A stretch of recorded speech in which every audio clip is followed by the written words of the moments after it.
Hi, everyone. Welcome and thanks so much for being here with us today. Today, I'm super excited for our stream. More on that in just a little bit. My name is Kathleen Kwone. I'm a program manager with Nevada Humanities, which is our state's council partner with the National Endowment for the Humanities. With Humanities at Play, our goal is to pair gameplay and other interactive activities with thoughtful discussions about the humanities and how they enrich our everyday lives. So, a couple quick notes before we get started today. If you're a first time Twitch user, welcome in. Thanks so much for being here with us today.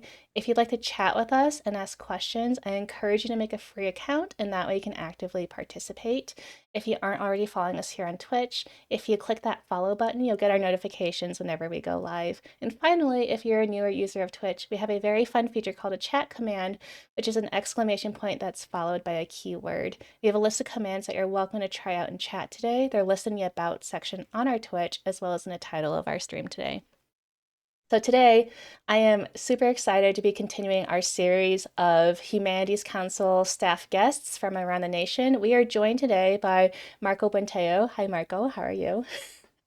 Hi, Kathleen. I'm doing good. How are you? I'm good. So Marco is the Director of Grants at Humanities Texas. Marco received his MA in History and Political Thought and his BA in History from Texas A&M International University. During his graduate studies, he researched the involvement of American volunteers in the Spanish Civil War of 1936.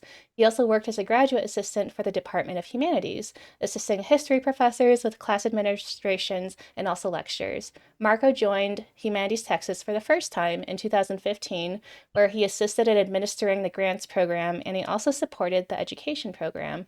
In November 2018, he took a position in the Office of Sponsored Projects at the University of Texas at Austin, where he assisted departmental grant seeking efforts by reviewing and submitting federal and private research grants.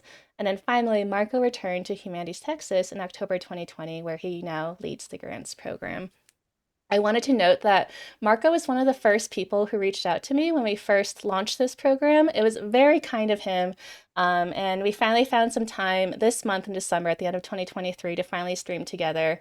So I've always really appreciated that. Thank you, Marco. That really meant a lot to me for that you just, you saw the news about Humanities at Play and you sent that email when we were strangers. I didn't even know who you were at the time.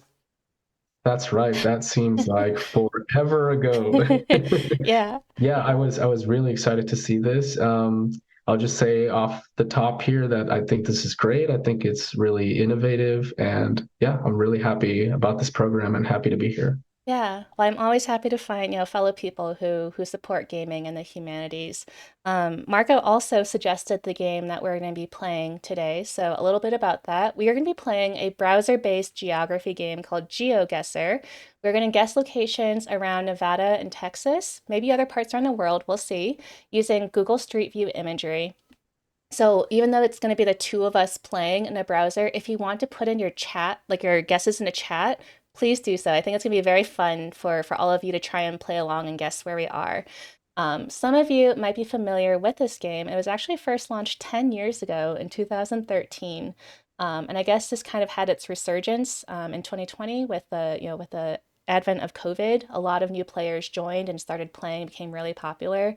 I learned recently, I don't know if you know this, Marco, according to Wikipedia, there was a World Cup for GeoGuessr that was held on October 13th and 14th, 2023, so like 2 months ago, in Stockholm. There were 24 participants representing 21 different nations with a $50,000 prize pool, and a Dutch player named Constance won. I just think it's very, very cool that there is an actual like World Cup for GeoGuessr. Yeah, I didn't know that, but I am not surprised at all. That sounds like right up people's alley as far as these types of games. Well, I'm gonna say right now, I'm pretty sure that Marco is the GeoGuessr expert because first of all, he's the one who suggested that we play this, but also, you do this with your staff. You mentioned to me that you use GeoGuessr when you train new staff at Humanities Texas. Is that right? Yeah, yeah. So I look for an excuse to play games on the job. Okay. But no, I feel like I have an ulterior motive when we play these games because I want to test people's Texas geography knowledge. I hope my coworkers aren't watching this and now they know that I'm testing them. Yeah, geography is really important in our job as far as knowing, which regions of Texas are underserved, which Mm, cities are located in which regions.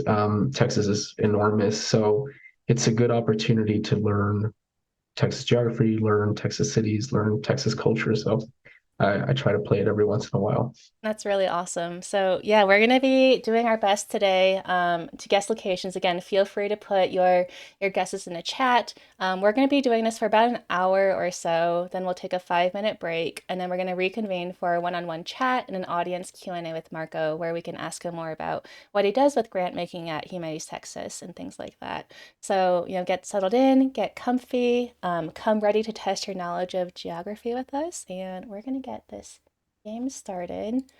Um, okay, Marco, I have the screen pulled up, so feel free to um, pick a pick a challenge whenever you're ready. Okay, I think I'm ready to go. So for this first one, I thought UNESCO World Heritage Sites would be good. This will Okay, take us all across right, the world. all right. This is like a warm up. Yeah, we're gonna test. We're gonna warm up with some UNESCO sites. Yeah, okay, here we go. Okay.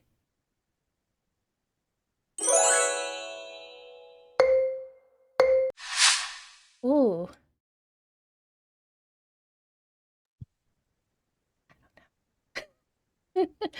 Okay. Oh, okay. This is helpful.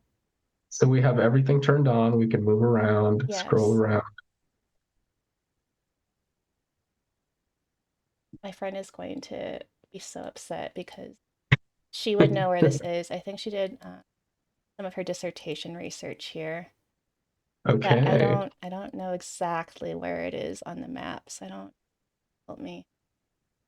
I'm such a nerd that I know what Exactly. flag, which specific region flag is that on the left Okay. side of those flags. Yeah, I think I know the country. I just don't know where this is. I'm just gonna guess here, right? I just made my guess.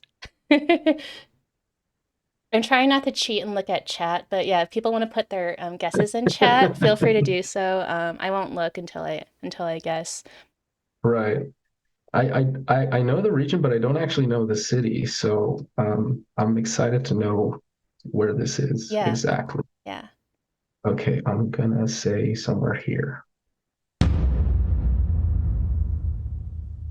All Wait, right. where did you guess? I don't see you on. Um, Oh, are, I see. A are little you bit still on that south. screen? You Yeah, can yeah. you can zoom out and scroll there. Okay. So we were both like we both knew like kind of where it was. I knew it was in Spain and like I know what I've heard of Andalusia. I just didn't know exactly where it was in Spain. Right. Yeah, Awesome. we both did get Andalusia, but not the city. Okay. Very cool. Proud of us. Okay, I'm starting the next one.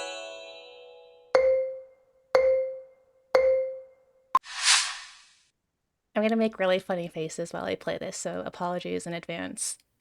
I'm not sure if I can move. Oh, is this one of the like the static ones where you can't move it? Oh, okay. I think what this is it's not exactly street view, it's those um I guess photo view maybe. Okay. Yeah, so you can zoom but not move. Okay.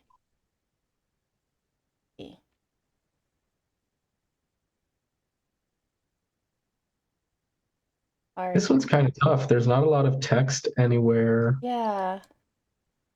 I wish Yeah. there was some flags, no flags. When I was in grad school, I studied, I read some articles on, how UNESCO like sites and things are designated, and now I wish I had paid more attention to like, where different World Heritage sites are. Right.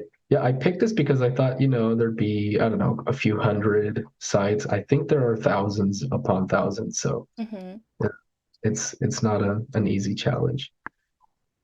Um, hmm.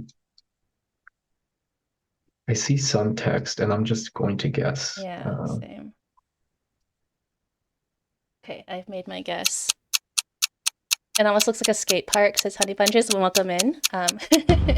So Genevieve, there is no code. Just put your guess in the chat. Thanks for being here. Okay, so again, I think both of us, you're just a little bit closer, but we both guessed the same country, so That was great. Or same region of the world. Yeah, yeah. I think we're both doing a good job here. Okay.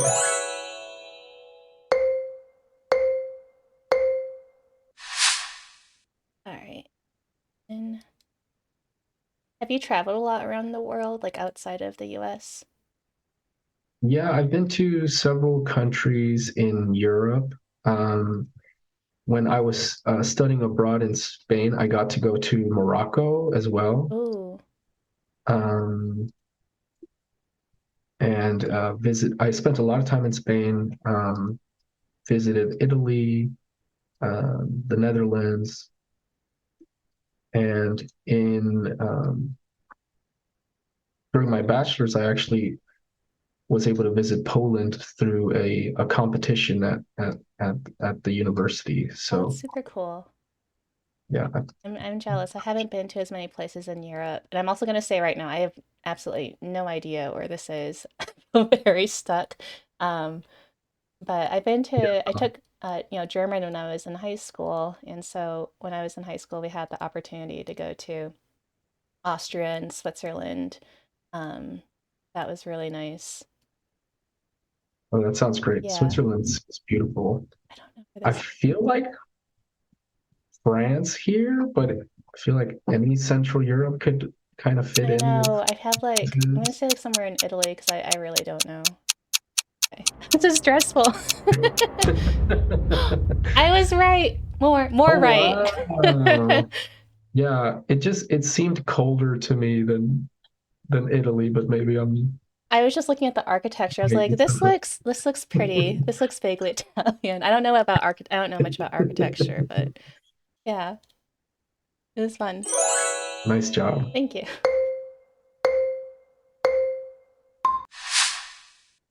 Uh,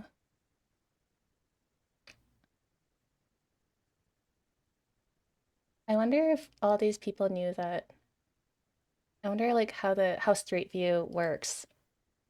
I feel like I've seen a car before, but I don't think I'm in any of the pictures. Have you ever seen one of those like Google cars that drives around and takes pictures?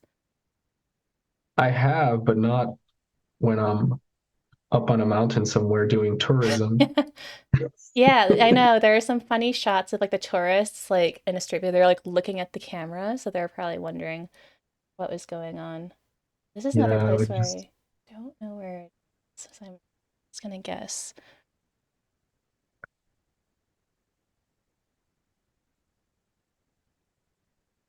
And I just mean, this gonna is click really pretty. around.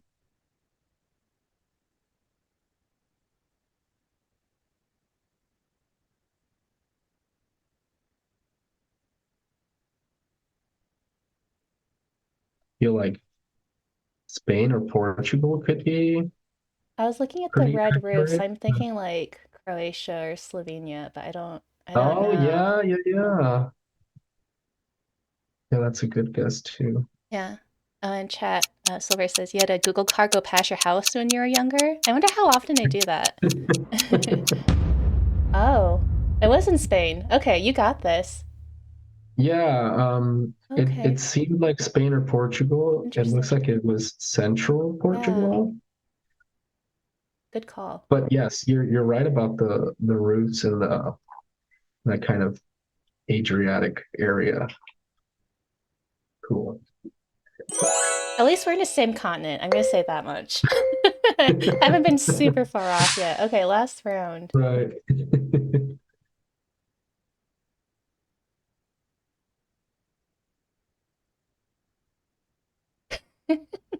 My puzzled faces.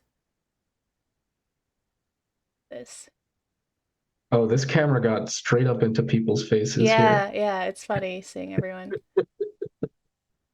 I want to go down this This must path, have but I been can't. someone with a giant camera on their backpack, I'm assuming. Maybe, yeah, maybe like a selfie person. I don't know that language. I don't think going around will help me. That's okay. Yeah, All right, I'm gonna go back and look at this sign. interesting. It is funny seeing all the people. I have no idea where this is. Wow.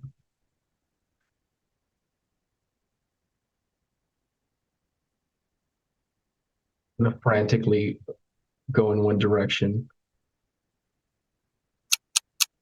I'm just gonna say here. I'm just going back to Europe.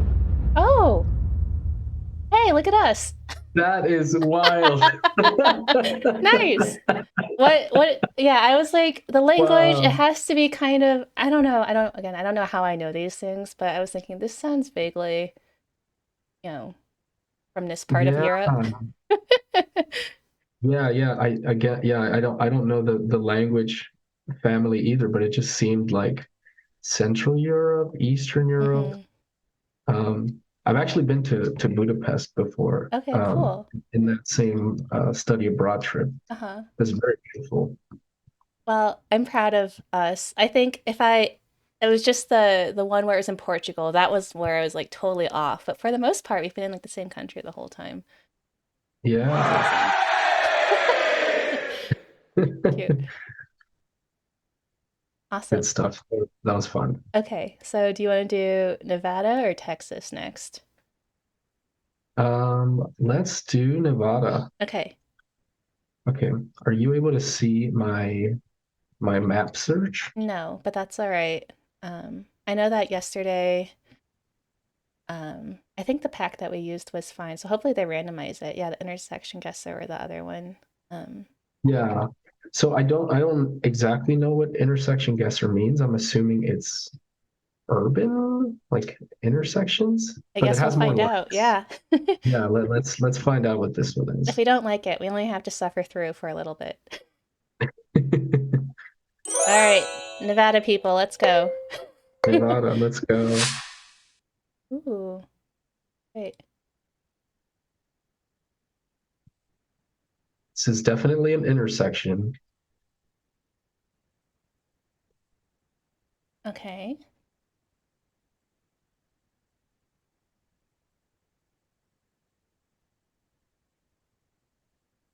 I know. I'm wondering if anyone in chat um, knows exactly where this is. I told a bunch of staff members that we were playing this today, people who have been to way more places in Nevada than I have. So, I'm gonna cheat and look at chat as well. no, you can't. Okay, you can. But everyone just knows it. You're you're looking at chat. I did see Gardnerville in the sign, um, but I would have no idea where to place that.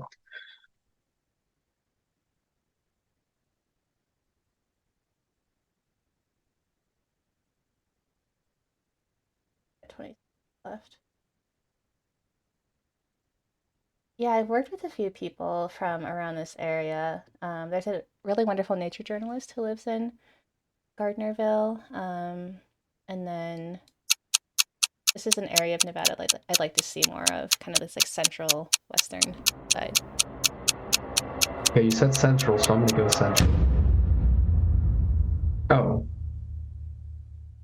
Oh no, I'm I guess like not central central, but like I guess central like there's like north and south, so like in the middle of the state. No, oh, gotcha. which this is the middle western side. So honey bunches, you've been there. Oh my gosh. So we actually have someone in chat who's eaten here before. That's amazing. Okay, here's another location. Uh,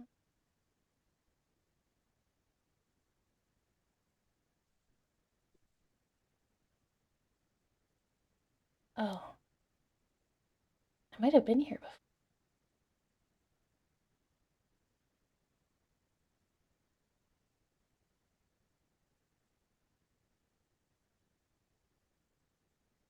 I know this is like when I'm actually like zooming into the city to look for like the street. Like that's where I am.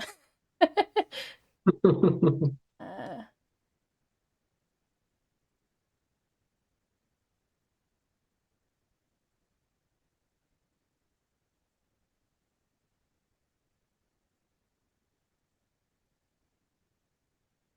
I know this is a very random place to take a photo, but this is fun. I'm gonna be so bad when it comes to the Texas one because I don't know where anything is. But Nevada is nice in that I've been to enough cities where I feel like okay, I have a vague idea of if I see a landmark or a certain like stretch of mountains. Hopefully, I'm Hmm. not like biting myself in a butt, but like I feel like I know like what part of the state I'm in, and with Texas, I would have no idea what part of the state I'd be in. Right. Yeah, I'm just gonna have to take a wild guess here again Okay. because don't know, and I One didn't see any second. signs. Oh, the other Lake Mead. All right, so you're not bad. So I thought it. I guess it really was by lake by the lake in. So this Lake Mead is known for like Las Vegas and Henderson area, so in the southeast. I was thinking about Lake Mead, the street, which is where I used to live by when my first apartment in Las Vegas. So I was excited to see the Oh, Lake Mead cool. sign. So I guess the Hmm. street and not the actual lake. I somehow got 11 points out of that, so I'm happy. Yeah, yeah.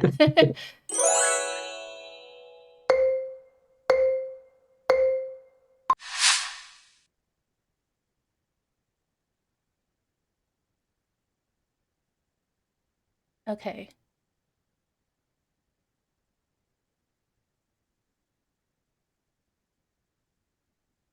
Oh, this is really testing my geography.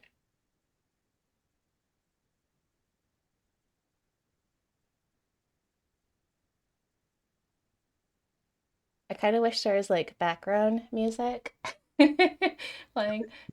Uh,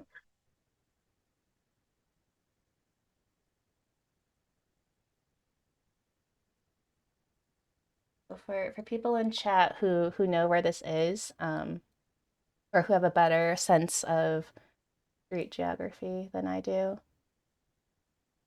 you can laugh at me. I give you permission.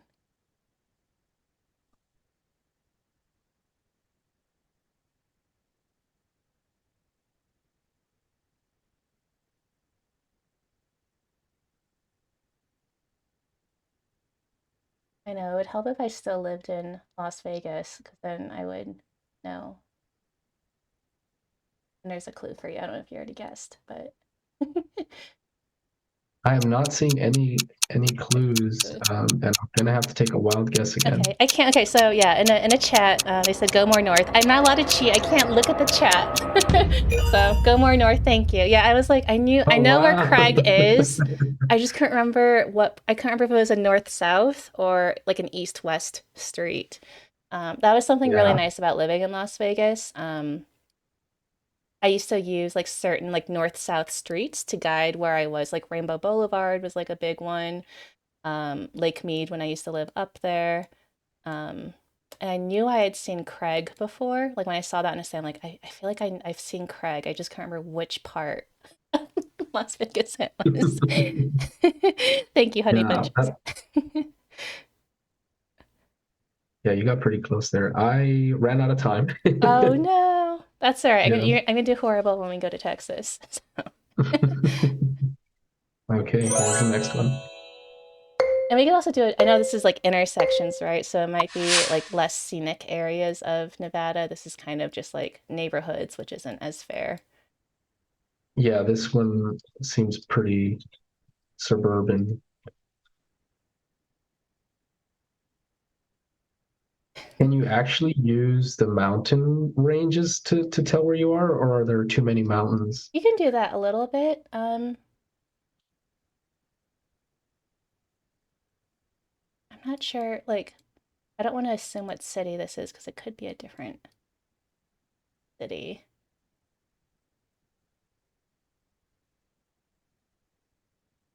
But yeah, when you live in like southern Nevada or even northern Nevada, anywhere that there's like a mountain range, always very helpful to let you know in relation to like what part of the city you're in or like what direction you're facing.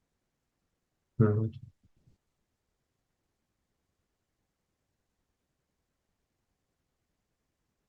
Yeah, maybe we can try a different Nevada pack later too. Yeah, this is a hard one, the intersection pack. Yeah, not a lot of clues. at least for me to go off of here. Hmm. Uh, Okay.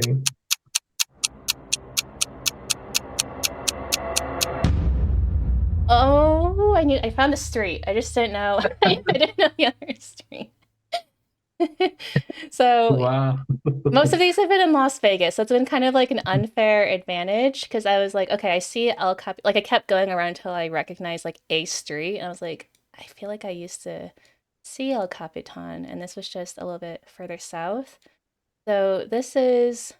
I considered moving to this area of Las Vegas. It's a little bit further south, kind of like near the like kind of where like there's no more neighborhoods at the south of the city. But I took Mhm. my dog to Exploration Peak Park at the very beginning of the pandemic, and it was really nice. I don't know if anyone's ever been there. We went to a lot of like little regional parks um, during that first year of 2020. So I have kind of a fond memory of this part of Nevada or Las Vegas. Mhm. It looks beautiful to me. Um, I love West Texas, which is very similar, I would say, in like climate and habitat. So very nice. Yeah. Okay, final round. Wonder if we're gonna be out of Las Vegas finally.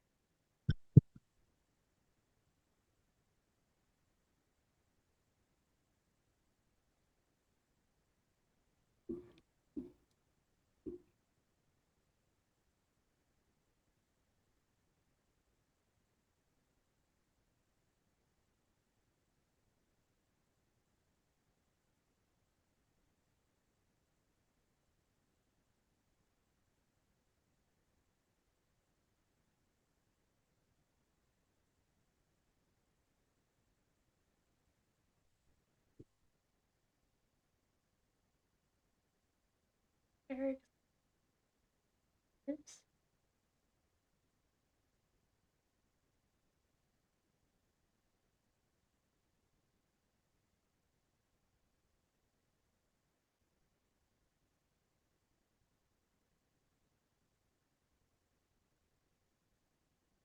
Yeah, let's try a Texas one after this, and then maybe we can try like a different Nevada pack towards the end of this stream. This has been it's very cool to see like where this like just how many I don't know, just where the Google car gets around, I guess. Like it's pretty Yeah, thorough.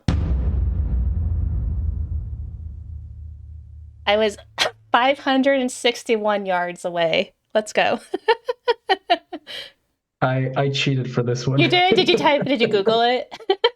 I googled the auto sales place. Okay, that's funny. I found the street. I found Charleston, and then I kind of Mhm. guessed on which part of town it was because I've driven mostly on like the western side of Charleston. I didn't recognize this, so I kind of guessed it was on the right side, and we both did pretty good, even though someone looked up the answer. I literally cheated for this one. It's the only one I will cheat in. Okay, I just thought it would be funny if, after getting four wrong, I somehow got the last one exactly right. and you pretty much did, but I was pretty close too, which surprised me. So that was good. Yeah, yeah. Yay!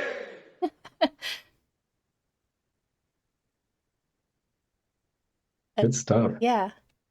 Okay. Do you have a favorite Nevada or Texas pack that you do, or a different one? Well, I know that there's a lot. How Hmm. would you prefer urban Texas or all of Texas? Let's do all of Texas. Okay. I've only been to two places in Texas, so that's not of help.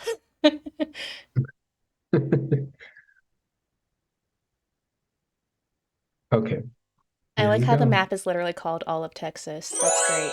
Yeah. Okay, if there are any Texas people in chat, let's see if you can get this. Oh, this does not seem fair. Oh, do you Um, know where this is no, already? Oh. it's just in a in a corner of a field somewhere. Um, Yeah, this is not helpful. It is lovely though. It looks like it's summer maybe or spring. mhm. Yeah, I, Yeah, I, I have like literally no idea. Oh, I'm what's, gonna say this is not a good map. Um,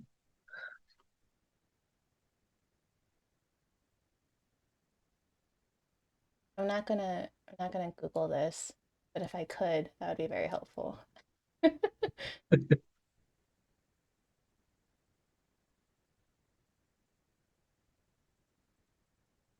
yeah, this could be a lot of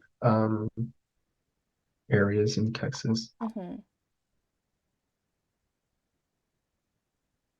This is great though. I think I love that you use this with your staff because I agree with you. I can see how this would be a really helpful, tool for knowing different cities and regions in the state that you're serving.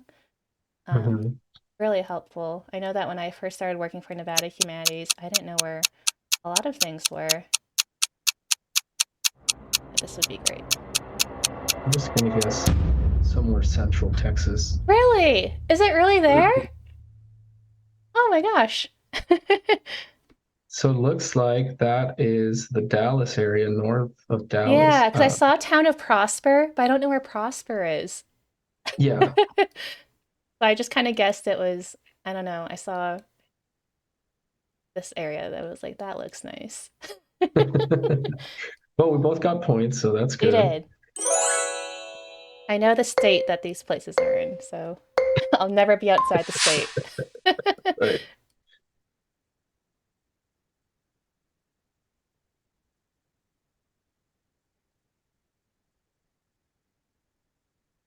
I know I would, for people in chat, so we are using Marco's account to play these games. You can play GeoGuessr for free, but I think you're only able to play like 5 minutes every 15 minutes or something like that. But if you get an account or a Mhm. subscription, it's not super expensive. But you can also do the free version if you just want to test yourself, a couple times and see how you do.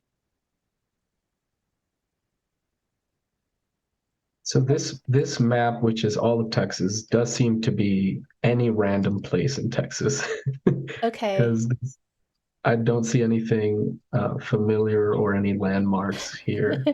Yeah, I have absolutely no idea. Like I'm looking at the signs, but they aren't really helping. Yeah, because when you're asking about mountains in Nevada, like sometimes that helps. Like when you see certain like trees or if you see hills or like lots of snow, you might think, okay, now I'm in the north. But with this, it's so flat, like I don't know. Really not sure. So that's my guess. Okay. Really? Look at you. All How did you right. did you just guess or did something else give it away? So I saw Eisenhower Road, which is here in San Antonio. Oh, I okay. guessed the wrong area of San Okay. Antonio, but I know that I've seen that street, that Okay. road. Um, There you go. so I like that you went north. There was a lot of flat and a lot of like dry grass. Okay. So that's um, what you see a lot in northern Texas. But yeah, that's a good guess. Okay, thanks. Yeah, I guess this random, I guess, city because when I was in college, I knew someone who was from here in Texas. I'm like, you know what? I'm just gonna guess this place because I know it's a real place. Yeah, someone in chat says the one time I drove through Texas, I was surprised by the miles and miles of windmills. Yeah, I also remember seeing a lot of like cattle, like just a lot of like cattle. Driving by all the Yeah, cattle farms. This is a lot more green. very green. Yeah, there's a lot of windmill zones in Texas, a lot of green energy being generated, and just vast fields of windmills, which is nice to see. Oh, if this is helpful. I'm gonna say these are pines, and that would place us maybe in You don't have to say it out loud. East, Yeah. East Texas. Really? Is that where the pines Yeah, are? Okay. yeah, I would say this is East Texas, but and if I get it wrong, people can make fun of me. I won't know, so I'll just trust you. This is a great, educational game though too, because yeah, you really have to think about yeah, how trees and like your surroundings, like not just street signs, really give you a sense of place. I was Hmm. at the Denver Botanic Gardens recently, and they have like different thematic gardens from around the world. And I really did feel like, you might be like transported to somewhere in Asia or somewhere in like the plains. It was really cool. Oh, I don't know. Look at us. Hey, Hey, you got closer it's actually. only because you said East Texas. I wouldn't have Yeah, known. yeah. 30 Well, miles. Nice. great job on that one. Yeah, that's exactly kind of the the road and the tall pines is kind of what told me East Texas. So, Okay. And I saw a yeah, sign for maybe like the highway, or I saw like a 374 sign, I think maybe. I don't yeah, know where that is. cool. Well, shout out to East Texas. Yeah. It's very nice, this whole area, and it's one of the areas that we're trying to reach more and more Hmm. in our work. It's helpful for Shout me out to all our too. friends out Yeah, definitely a big shout out. Um, as you talk about geography, like just looking at this map, like I don't know why I didn't realize this is so close to Louisiana. Um, there. Hmm. so that's something to think about. I always think about Dallas being more like central. I think about like north and west of Texas, but not the east side of Texas. Hmm. Hmm. Pretty house. I like this red house.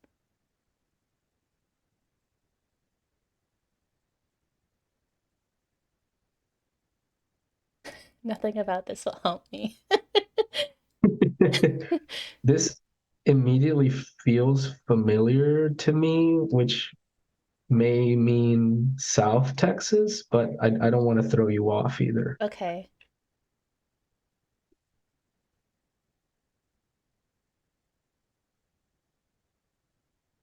Oh, if I only knew where this was. I don't know where this is in Texas.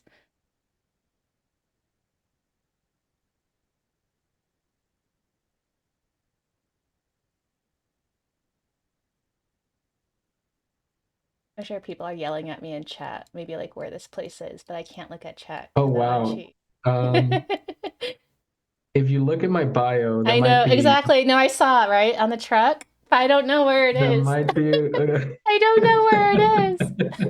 But I was like, you're gonna know where it is. I don't know. it's on the border. Okay, just gonna say. Now I wish I actually knew what area exactly this was. I don't, but I know that it's my hometown. Hey, how am I closer than you? There you go. Yeah, because I saw that. I'm like, you're from there. Good Yeah. job. Yeah, I didn't know. So I saw Henry Cuellar Elementary School. I didn't Oh, know that it was that far east. okay.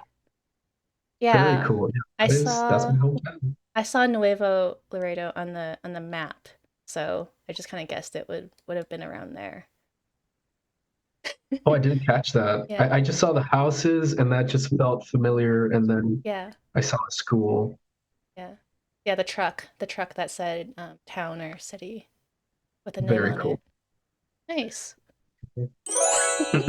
Lucky.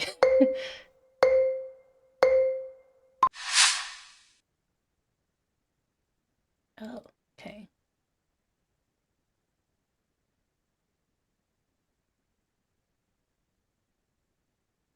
This means nothing to me, but there's a dog. There's a dog being walked. That's fun.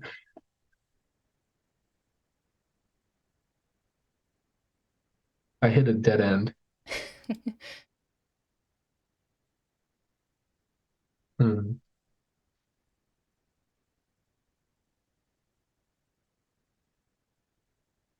Yeah, this could be a lot of places in Texas. Not seeing uh, any natural stuff yet.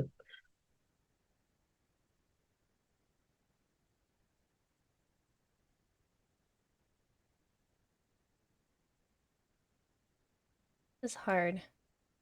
There's a water tower that I can't really read. Yeah. I was trying to go on the highway and see if the highway would like tell me, but I got lost and exited the highway by accident. So now I don't know where I am. I'm stuck. I'm Right. stuck under the bridge. Oh no. I don't know. This this Ah, seems like I have no idea. Houston to me, but I'm not entirely sure. Okay.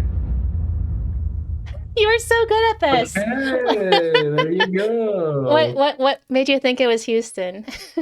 Because I've probably been on that highway several times. Okay. Yeah. I didn't see any Houston landmarks or Mm, any kind of natural landscape that I could like be familiar with, but the highways just seemed like Houston. I love And that. Houston is known for having way too many highways. So, Okay. That's amazing. You're so good at this. Yeah, I was trying to, I saw the highway and I was like, ooh, the highway will tell, when they say like the signs for like the cities or the roads. So I was trying to like get to the place where I could turn around and see the green sign, but then I accidentally exited and got lost. right. Well, I mean, the Fort Worth, Dallas area, I think was also a good guess. Yeah. Yeah, my sister lives around there, so I also a lot of highways.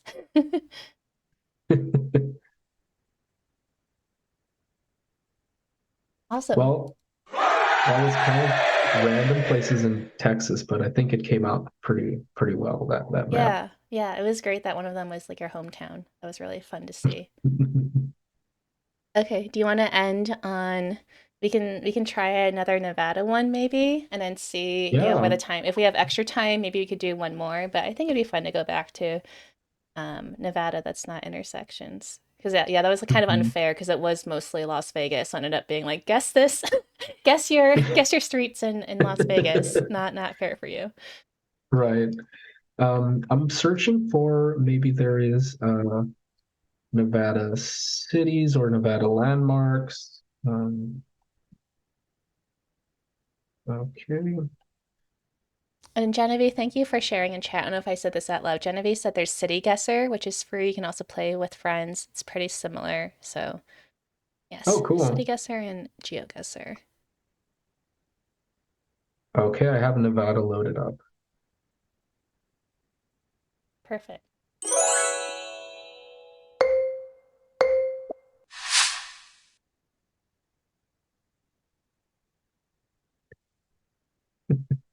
I know this kind of already just gives it away right away. I feel like.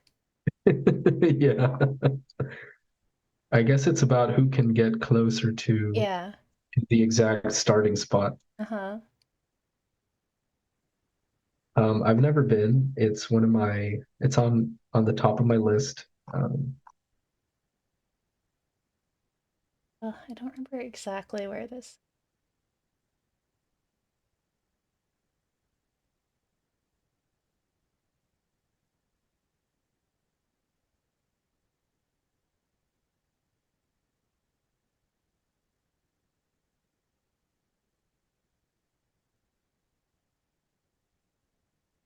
Yeah, honey bunches. I saw the I guess familiar with this. I just don't know exactly where that like road is.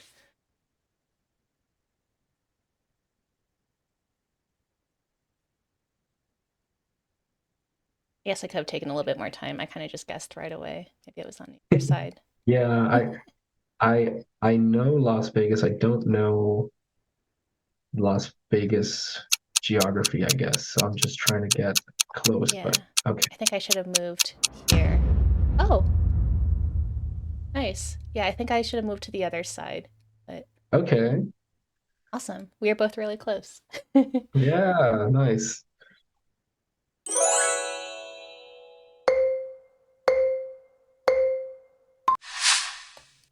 In here.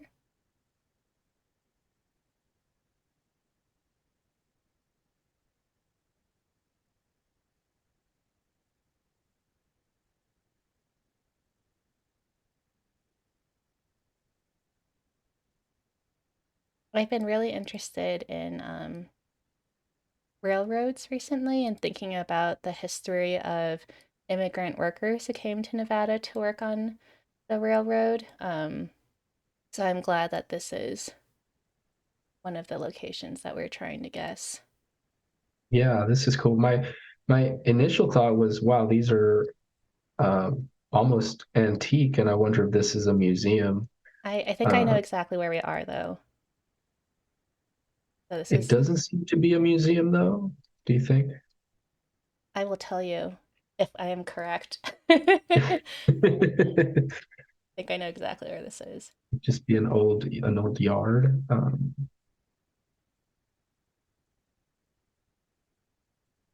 I'm gonna have to take a bit of a wild guess here, but You know, for people watching me like in chat,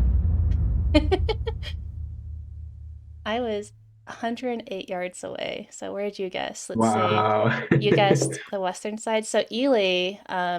I am fortunate to have gone there in April of this year for the Basin to Range Exchange, which is hosted by the Nevada Arts Council. So brings together people to think about art projects and grants that span both rural and urban communities. And Ely is actually they have the Nevada Northern Railway Museum, as you can see.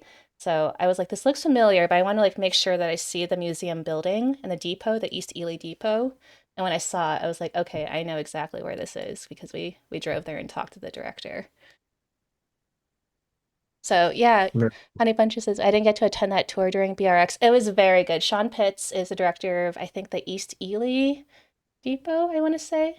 This museum and not the museum but the depot and really knowledgeable, gave wonderful talk. I definitely want to go back. So I just lucked out because I happened to be there earlier this year. Very cool. I don't know much about trains or railways or railroads, but yeah, we work a lot with with railroad museums here in Texas, Okay. and yeah, it's always nice to see them still operating and teaching people the history of local railways. It's really fascinating. Yeah, so Sean Pitts is the director of the East Ely Railroad Depot Museum. Close to where we were. Ooh. Okay. This is beautiful. It is, yeah. Oh, it just changed seasons for me. Did everyone see that? I went back in time. What just happened? It just became snowy all of a sudden. Did this happen to you?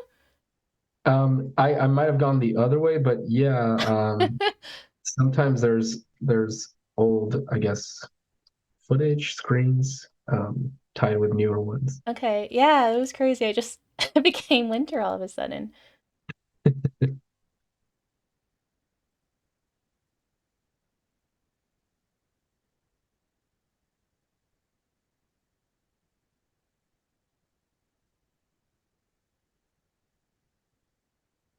Oh, it just happened to me.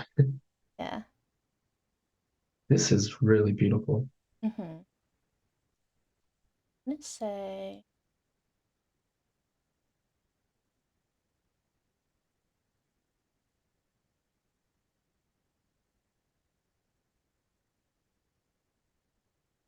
Mhm.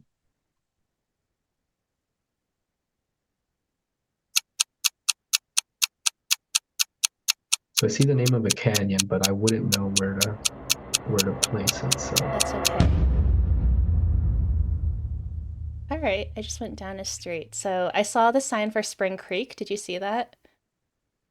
yes. Okay, so Spring Creek, I know I've never been there, but I know it's very close to Elko, so I just kind of went to Elko and I saw another sign for Lamoille. Um, I kind of just put my marker in between both. But this is again, northeastern Nevada is a really beautiful part of the state. A lot of ranching is around here. A lot of deserted mining towns. Some people call them ghost towns. So, for instance, Tuscarora is on this map. This is a couple hours north of Elko. Tuscarora, for people who don't know, is outside of San Francisco. It was formerly home to the largest population of, I think, Chinese Americans in the US during the 1800s. There were like thousands and thousands of people who lived here, and then they all left. So now today there's less than 15 people who live here in this town, where there used to be thousands of Chinese workers. Really fascinating. Wow. feel so knowledgeable. I didn't realize I knew this much about Nevada until we started to play. This is what you get for working at a state humanities council, I guess. Yeah. You're considering going to the cowboy poetry gathering again? Awesome. Yeah, I know it was very cold. Honey bunches. Ooh, where is this? Was Is there a cowboy poetry program there? So Elko is home to the Western Nevada or Western Folklife Center in Nevada. And every year they do the cowboy poetry gathering, except for when it was interrupted by COVID.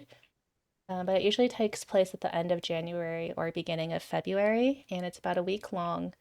And yeah, it's really wonderful. A lot of, you can imagine, like cowboy poetry and cowboy events, but also they will occasionally bring in people um, to do like workshops on cooking or like how like leather making, hat making. They had Mongolian throat singers one year. This year they're bringing in hula dancers. Really cool. Yeah, that sounds great. Is that a statewide thing or even bigger than that? So yeah, people from all over the nation I think will come. Um, so yeah, it definitely has like a national presence. Exactly where this.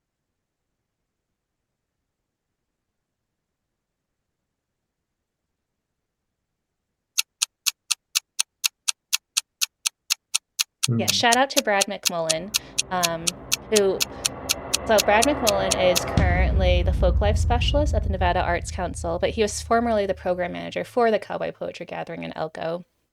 And yeah, he's really wonderful. And this is unfair, Marco, because I saw the street for Arville, and Arville I knew was a street in Las Vegas, and also cuts through Chinatown. Although I felt like this was further south than Chinatown, so that's why I put my thing where it was. Yeah, you're like 2 blocks away there.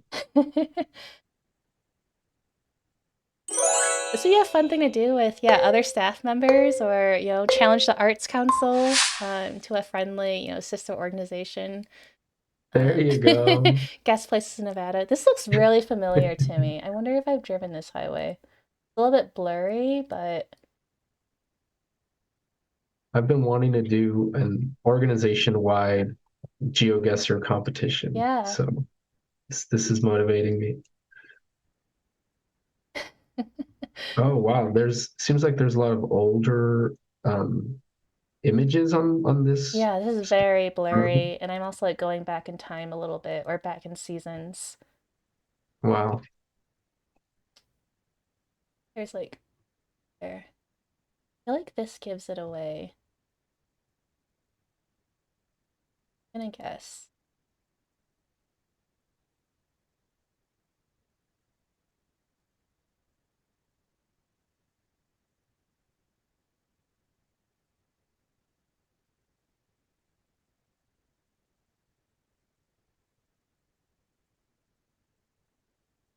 Could be wrong. I'm gonna guess. That's where I'm gonna Mhm. guess. In chat, Yes, as you well. said humanities is going down. Arts Council will win. Oh no. Oh wow, I was super close. Wow. Okay. Wow. All right, so let me tell you how I thought I knew this. Did you see? At first I was like, wow, there's like nothing, right? It's just like a highway and it seemed pretty flat. But did you notice how there's like kind of this expanse of white in the background? Kind of. Yes. Yeah, so that I thought looked very similar to the playa on which Burning Man takes place. So what you just saw is a highway that everyone drives when they go to and from Burning Man every year. That's the highway we were just on. And perfect timing because our program assistant, Kenzie Papa, just blogged about her experience at Burning Man this past year. That blog post was just published today. So it's kind of a funny coincidence that we passed the place where Burning Man takes place, and then um, that's where we were on the map. And so this is Oh wow. I by, want yeah, Fly Ranch. I want to read that blog post. Yeah, yeah. So there it looks like there's a geyser there also. Yes. So I got to visit this. When was it this year? Was it in June or April? I think it was in April. Earlier this year when I was in Nevada, I I guess let me back up. Last year, at Fly Ranch, their director reached out to us because of our Sagebrush to Sandstone book, and he wanted to do programming with us. So we got the chance, my director and I, to visit Fly Ranch, which is a little bit north of Reno, and it's a project of Burning Man. It's kind of their way of giving back, doing environmental programming because of how like just the toll that that event takes on the earth. But they take you on this really lovely walk all around this area, and eventually you get to walk to this amazing like set. There isn't just one geyser, there's multiple geysers, like natural geysers, and just seeing all the colors and everything like right in front of you. It was really, really amazing. Highly recommend. So if you're ever in Reno or Northern Nevada, definitely try and get up there. Super cool. Very cool. Yes, and thank you, Rio Girl, for sharing Kenzie's blog post. So, yeah, she just wrote about that place that we just saw today. All right. Good job, Kathleen. Thanks. I feel good. I feel like I was really worried. I was thinking, what if I don't know these places in Nevada? And both of us did good in our respective states. Like you got like I think all the cities correct when we did Texas. I was really impressed when you were like, I don't know, but this looks like a Houston highway, and you got the highway. Very cool. Right. I'm Yeah. wondering, yeah, how are you feeling? Do you want to do one more round? Do you want to take a break? I was wondering if you want to do like a palate cleanser round, or I'm happy to move on to the next portion too of our stream if you. Okay. Could we do a quick break and play another round? Yeah, let's do that. So I think what we're going to do, we'll take our 5 minute break, and then we'll come back and do a quick round of GeoGuessr, and then we'll transition into our conversation with Marco. So don't go anywhere. We'll see you all very soon. Thanks so much for playing with us. We'll be back in just a few minutes.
Hi everyone, we're back from our break. I hope that while we were away, you got the chance to stand up and stretch, grab a snack, get hydrated. So, we are going to do one more round of GeoGuessr. Marco found a great pack called US National Parks. So, we're going to do one round of GeoGuessr and then go into the Q&A portion of our stream. I'm super excited. I'm ready to go whenever you are, Marco. Yeah, thanks, Kathleen. Yeah, this should be fun. Okay, super excited. It's really one of my goals to visit every national park in a country at some point. Right. Yeah, I have the little passport book, but it's not very filled up yet. Been here before? I don't know. Everything always like starts to look really familiar after a while. Ooh, I can't really move. Are you able to move? Yeah, I Uh, have like oh, there we are. wherever I am, there's like 7 arrows to move around. Okay. I wish I could read this sign I here. know, same. Oh, I feel like I'm so angry because I feel like I've been here. I don't know where this is. Maybe I haven't been here. I'm just making this up. Hmm. I saw a keyword here, so I'm now feeling pretty good about this one. Okay. I have not found a keyword, so you might be ahead of me. Well, wherever this is, it's really nice.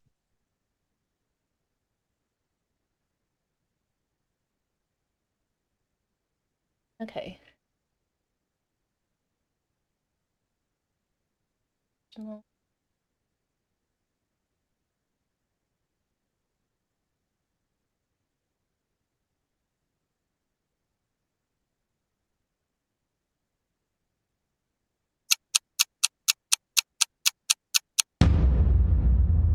Oh, hey. Oh, wow. Nice. Yeah, did you see the Look at word you. Mormon? Is that what you saw? I saw Mormon. I'm like, okay, we're going to Utah, and then I'm just scrambling. I'm scrambling to look for national parks Yeah, in Utah. same. Yeah, so I went south and you went north, but nice. Yeah. Wow, you got really close there. Yeah, I've Yeah, only driven through Utah, but maybe that's why this looked familiar, but I've never been to this park.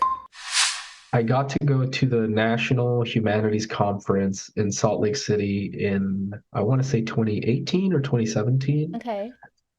Yeah, that was my first time in Utah. It's really beautiful in Salt Lake.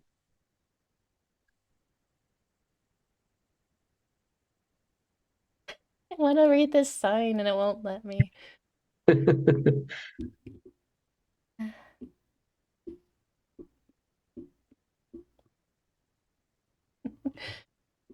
Oh, I don't know. think there's one very strong clue in that everything is sand.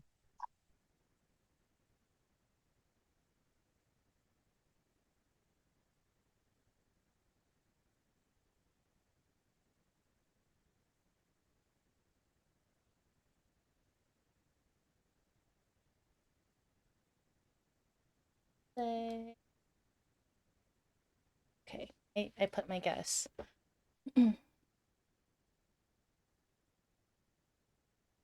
Let us know in chat if you've been to any national parks. I would love to know where people have been. I think Glacier National Park is definitely one of my favorites. I would love to go back there again.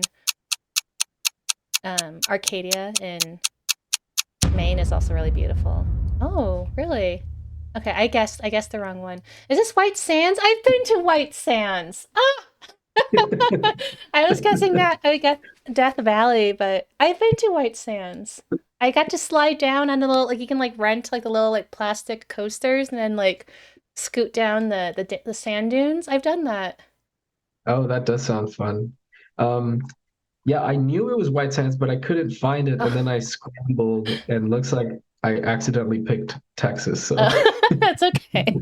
but I got close. Yeah, yeah. No, that's so funny. I've been here. I remember this drive, and yeah, I remember it was really beautiful when I went because it was sunset. So like the sands took on like the color of the sunset, and it was like we were on another planet. It was really cool. Yeah, that sounds amazing. Also, there is a town on there. There's something called Truth or Consequences. Really cool town name. Hmm. Hmm. This looks like I'm playing the game Firewatch. I don't know if you've played that. We've done it on stream a couple times.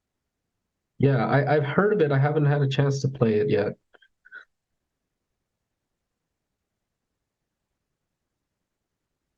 Do you feel like you have a good idea here? No, no, I have no idea. I think I can try to guess what part of the US this is, but I could be totally wrong. Yeah, my mind went to California, but maybe the trees aren't big enough to be Yeah, I'm California. guessing more like East Coast slash like the Midwest, but sure. It seems a bit swampy, so I'm gonna go southeast. Well, then again, there's swamps in the northeast as well. Can't the one I'm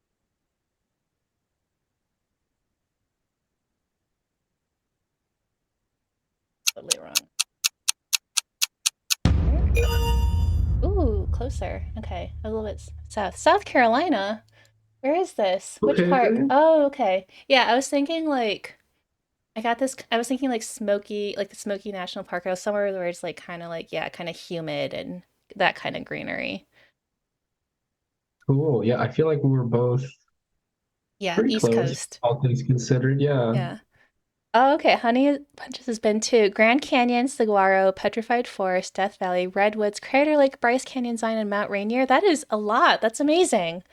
Which one is your that's amazing. favorite? Yeah, I forgot. I did go to Zion. I went there the first year I moved to Nevada because I missed the trees and the leaves changing color. So I wanted to see that before it was too late. This makes me want to visit more national parks.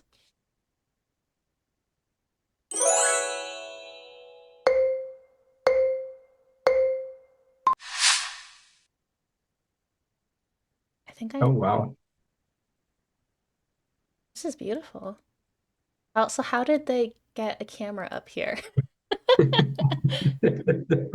Great question. Um, wow, this is Oh, amazing. oh. Well, I have two. I have two guesses. Maybe I'll just go with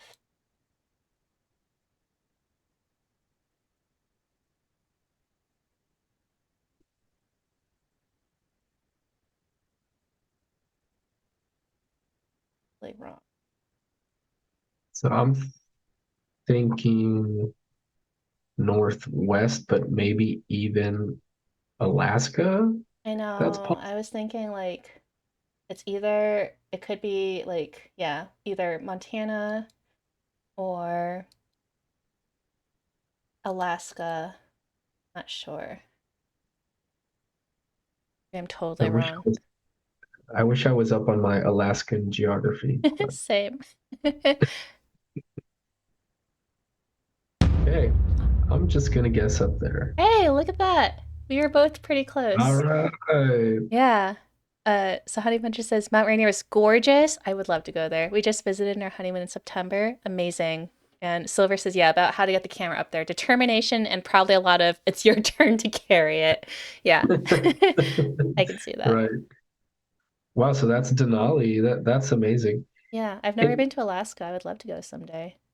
Me either. The photo just looked so kind of magical that I thought it has to be outside the continental We US. were so high up. Yeah, I think until when I saw the mountains, I was like, "Ooh, this looks like a view I've seen in Glacier National Park." And I looked behind me, and you could see even more mountains. I'm like, "Oh no, we're really high up." Mhm. So, yeah. Okay, final round.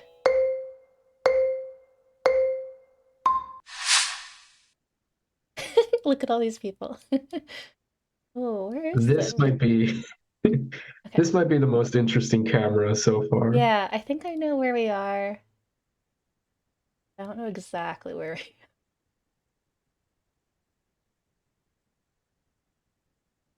are.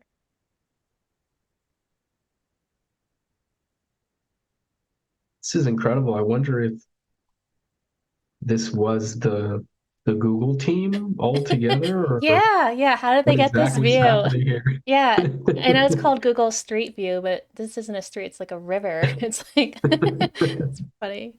Google Map view. Wow. Hopefully my guess is right. I'd be totally wrong.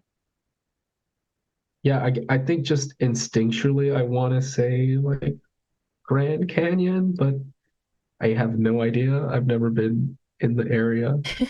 In chat, John says anything's a street if you try hard enough. And Silver says rivers are just water streets, right? Yeah, just water streets. There you go.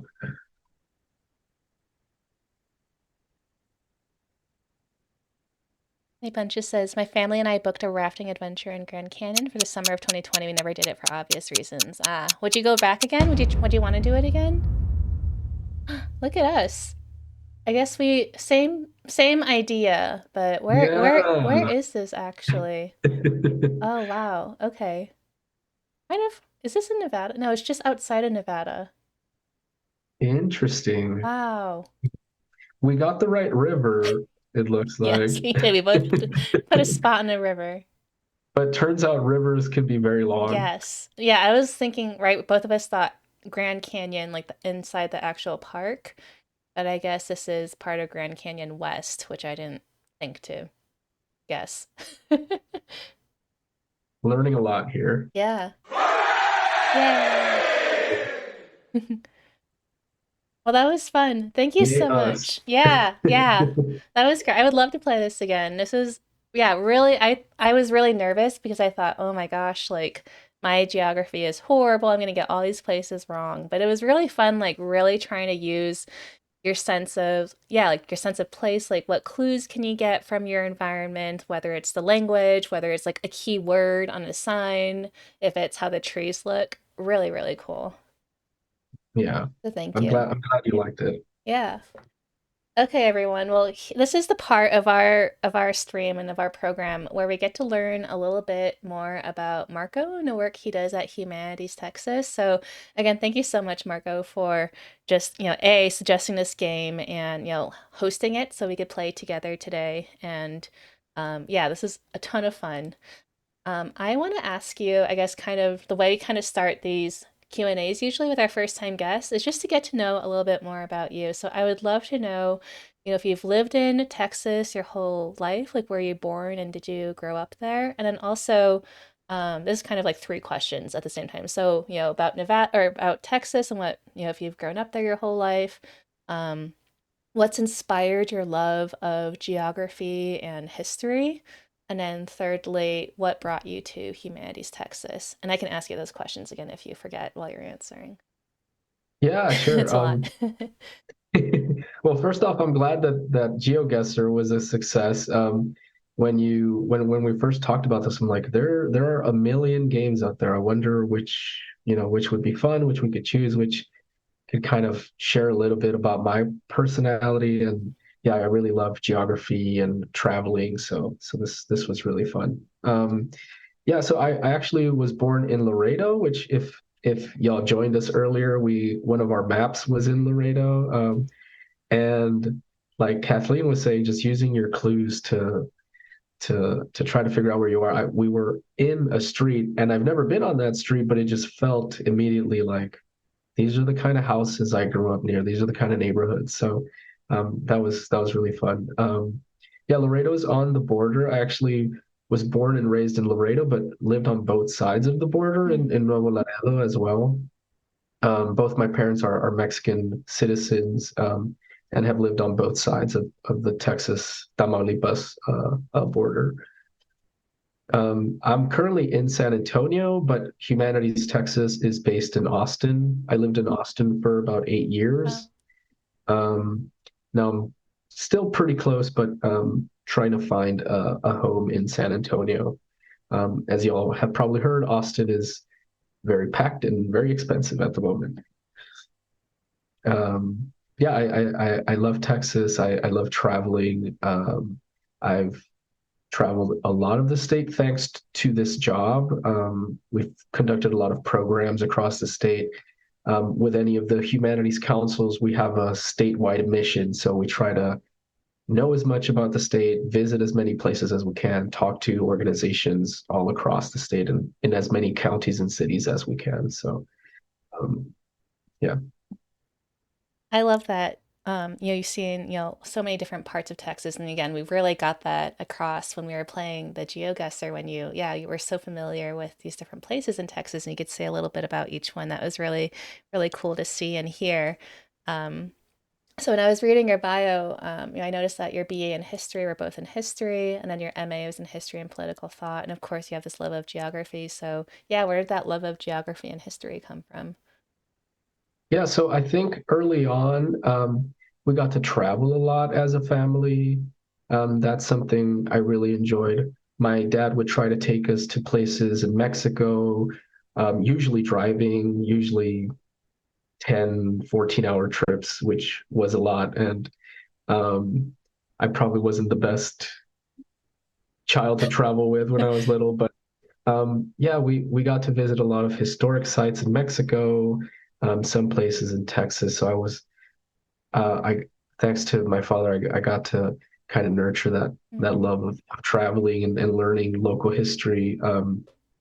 My dad was also a horse racer, so he would take us to horse race venues across Texas, and Wow. that included South Texas, North Texas, Oklahoma. So that inspired it, my love of traveling and geography as well.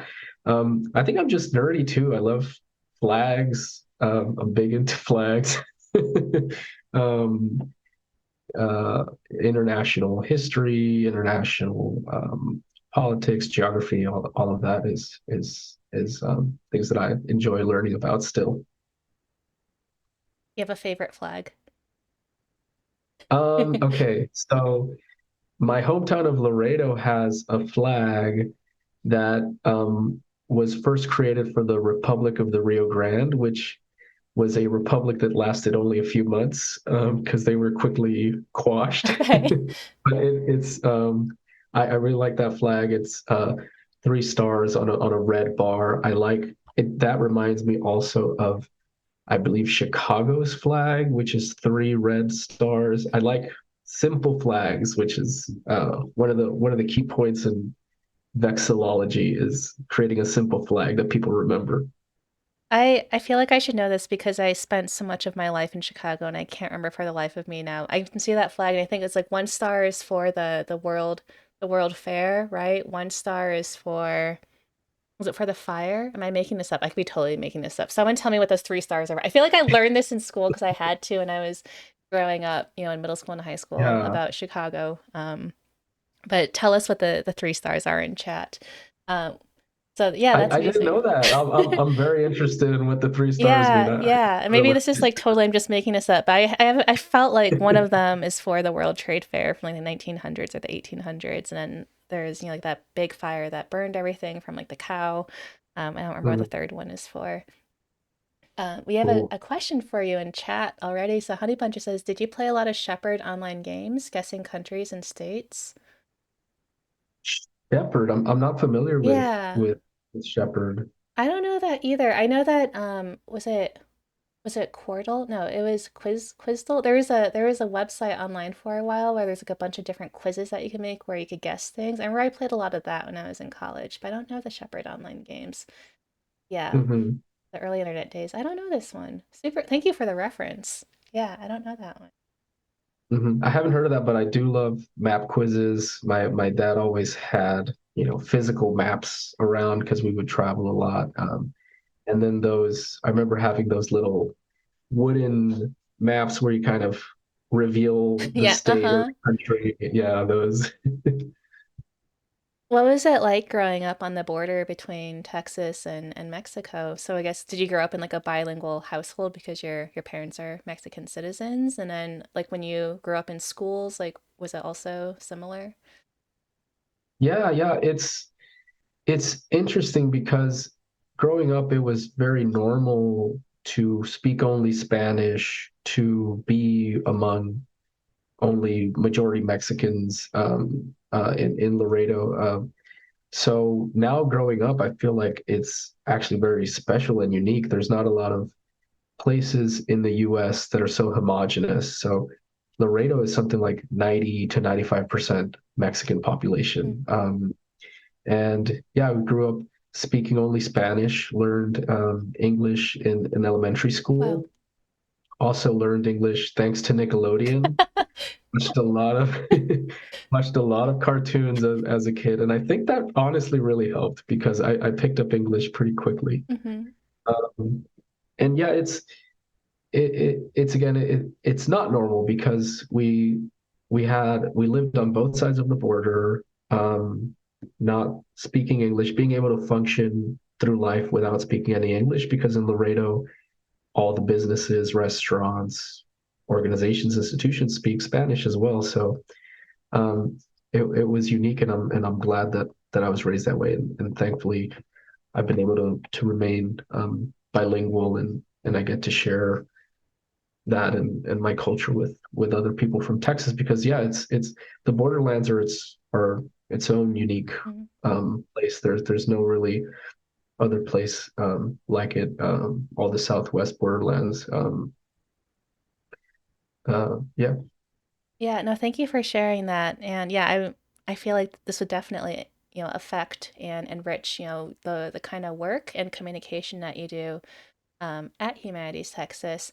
Um, I'm wondering if you can talk a little bit more about, what you do at Humanities Texas. So I noted that you were the director of grants, but like what does that mean exactly? What does it mean to be a director of grants at Humanities Texas? And then if you'd also like to share a little bit more about maybe some other programming that you do, we'd love to learn more about you and your organization.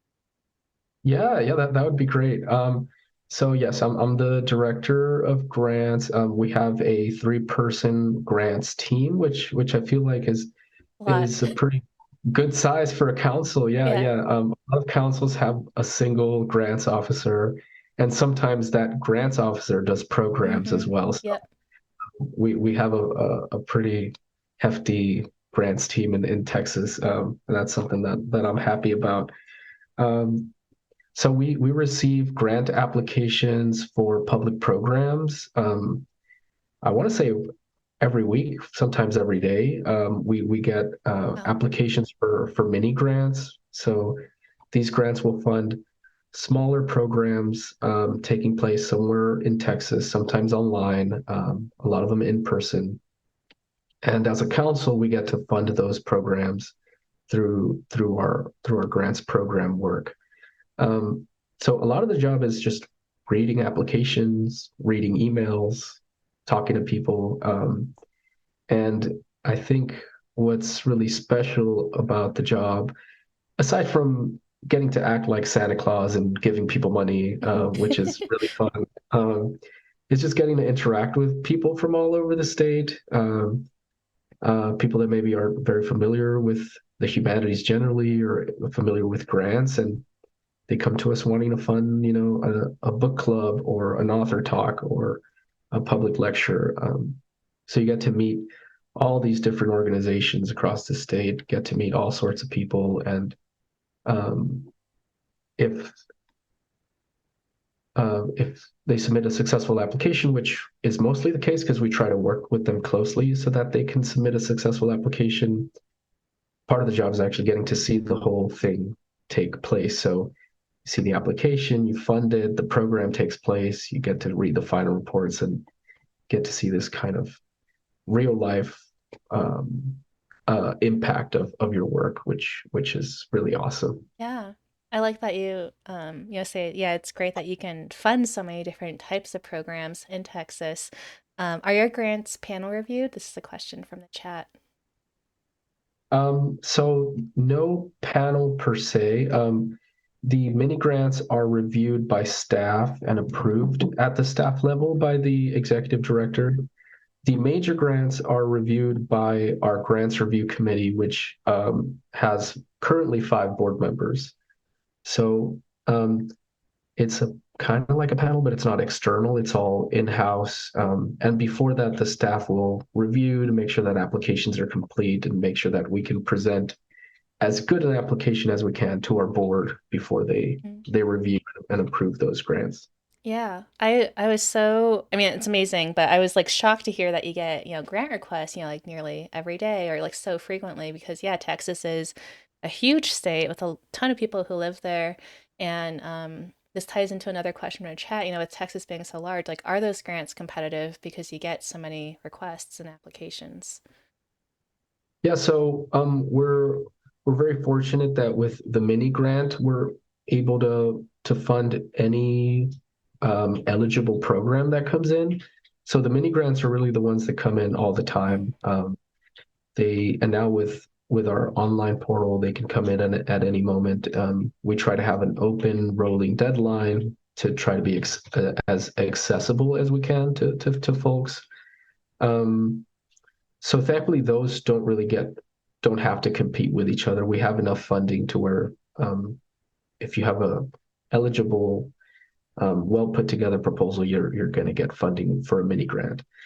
The major grants, I've actually seen them become more and more competitive as time has gone on, and we're currently announcing our fall major grants right now, and I want to say 50% got funding, which is for some folks that might seem like a high amount. For us, it's actually a low amount. We usually fund in the 60, 70, 80% range. So we're getting a lot of applications and a lot of them are very, very competitive. yeah, it must be hard to say no sometimes. I realize, we wish that we could give out more money and support more programs, but sometimes you just aren't able to. So I definitely get that. Yeah. Yeah. Yeah, it's difficult. We often talk to folks 1 or 2 years before they even submit an application. So we see them in the initial stages and we want them to succeed and we try to do our best for them to succeed. But ultimately they have to compete with 50 other organizations across the state. So yeah. I'm wondering if you're allowed to tell us like some of your favorite, maybe not favorite, that's not fair, but some of the more like interesting or like projects that have been that have come your way that maybe like to showcase like really really nice things happening in Texas. Yeah, well, a lot. We fund about 120 programs a year. Um, a lot of them are very interesting. I I I talked to you about the cowboy poetry program that you mentioned because we actually fund a small cowboy poetry gathering. We funded that in recent years, and they applied for an application this major grant cycle. So that's really nice to see. They try to target seventh grade students, which in Texas are students that are learning Texas history. Mm, So I haven't been to that program, but I'm sure it's very fun for children. Um, we received an application. We received a lot of documentary film proposals this mm, cycle. One of them was on the history of Chinese immigrants in mm. Texas, which seems very interesting to me. It's not something that we have seen come across before, and seeing it as a documentary film project seems like it's going to get a lot of traction. So I'm happy for that one. Um, I don't have a favorite, I would say, series programs, but I like to see programs from West Texas, rural or underserved areas.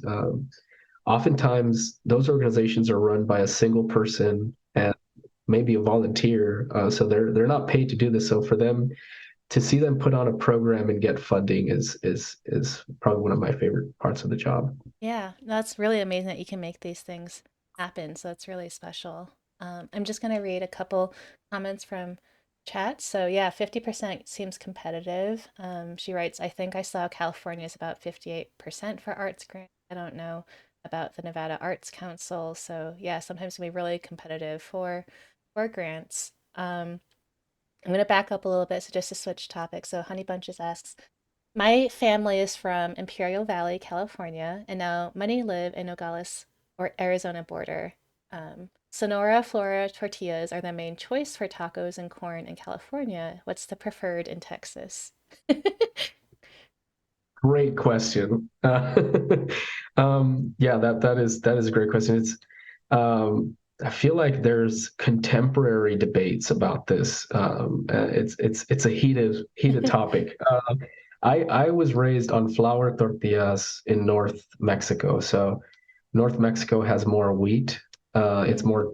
It's not as traditional to eat corn tortillas in North Mexico and some places in South Texas. So I prefer. I would say I would prefer breakfast tacos in flour, and then corn tortillas for like plates and dishes. So like if you're eating a guisado or mole, you would have corn tortillas. So um, yeah, that's a great question, and everyone's personal choice, but there are some places that do flour better and some places that do corn better. So I think that that matters too. We love our food questions on this program. We get a lot of food and drink. I think when we streamed with Stone Addington, who's the director of programs at Humanities Washington, we were asking him about like pizza and coffee. So with you, we get the tortilla tortilla question. Okay, another food question. What's your favorite dish in Texas that you've had? Okay, I might get flamed for this, but I've never eaten Texas chili as far as I know. I don't think I've had Texas chili, and it's very popular. What is Texas chili? What makes it different from other chili? Um, so again, I want to be careful about what I say. Okay. Yeah. To me, Texas chili seems like a Mexican guiso. It has like beef with chilies in kind of a stew. And that to me just seems like Mexican food that I grew up with. I'm sure there's some influence there. Um, Are there beans but or no beans? I want to say there's no beans Okay. in Texas chili, but again, I'm not an expert because I haven't had That's it. okay. We will um, not take your word for it.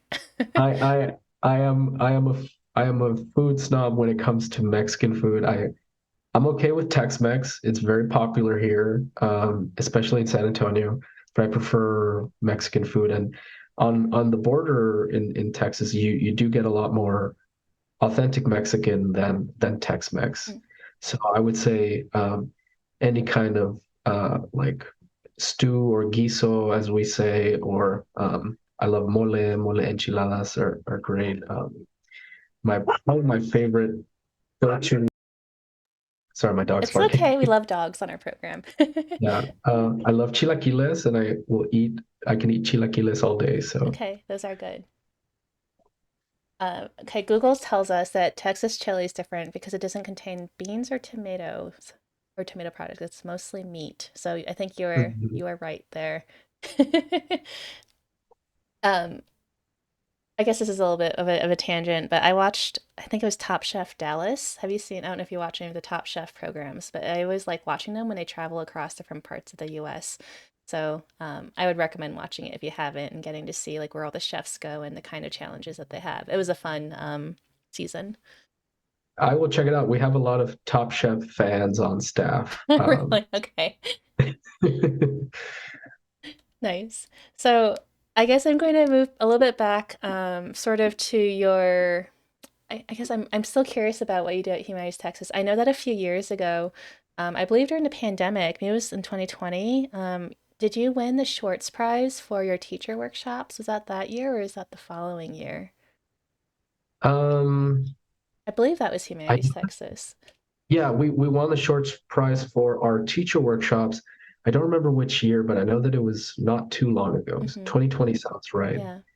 Um, yeah, so that is one of the our major programs, I would say, at Humanities Texas. So we with state funding, we're able to conduct multiple workshops, webinars, institutes for Texas teachers from all across the state. So they're actually pretty incredible. We are able to contact and get scholars from all across the country to come teach directly to teachers. So sometimes you'll have scholars who published a book on a specific part of U.S. history. They'll get to teach it to the teachers that are about to go into that section in their class. So just as an example, I'll say a scholar on Great Depression era uh, Texas or U.S. Um, they will teach that to the teachers. The teachers can use that in their classrooms with primary sources provided by the scholar. Um, Sometimes, if there's a book involved, the teachers will receive that book and can use that in their classes. I've seen these programs firsthand because I part of my job when I first joined was helping to conduct these in-person workshops. Yeah, it's an incredible program, worthy of the prize for sure, I would say. And it's really great to see teachers being inspired, really getting motivated by these one-on-one lectures and presentations by scholars. Um, a lot of them say it reminds them of college, or it reignites their passion in teaching, and that's always really great to see. Yeah, no, that's amazing. I think something I love, about these humanities council streams is just hearing about all the different kinds of work we do. And, some of it is based on just, how much staff capacity we have, but just I feel like the reach that Humanities Texas has, it just seems like super broad, right? You have that big grants team, which is wonderful. So you get to, help support so many different organizations across your state, but then also this reach into the school system with the teachers. That's just really amazing. And I wish we had that as well. Yeah, in chat, Honey Bunches says, love that. Would love to see something like that in Nevada if we don't have it. And I love the connection of academia to public education. So, yeah, it's super cool that you have this program that so many people benefit from. Yeah, it's very ambitious. I mean, we're trying to serve thousands of teachers in a Yeah. very large state, but the impact that it does have on the hundreds of teachers that we do get to reach is really incredible. I would say. Hmm. And yeah, I mean, public educators go through so much and are so busy in their work that it's nice for them to I'm not going to say relax because the workshops are a lot of learning and educating, but getting to step aside the classroom and getting these resources from scholars is a really great opportunity for them. Yeah, it makes me wonder if my niece and nephew are like benefiting from this because like I said, my sister lives in the Dallas Fort Worth area and I have a niece and nephew who are in I think the first year of high school and then one's a middle schooler. So I don't know if, their school's system or their teachers, receive this training or get these scholars, but that'd be really cool if they did. Yeah, I would love to learn that as well. We do try to reach the Fort Worth area in particular, so Mhm. I'd be interested in that.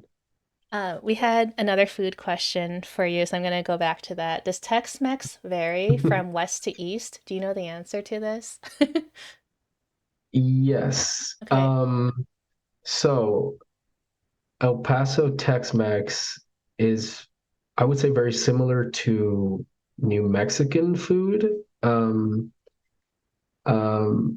I feel like in New Mexico, there's a lot more like yellow cheese, more fried kind of food. And I feel like I've seen some of that in El Paso. On the border, there's Tex-Mex and then straight up just authentic Mexican food.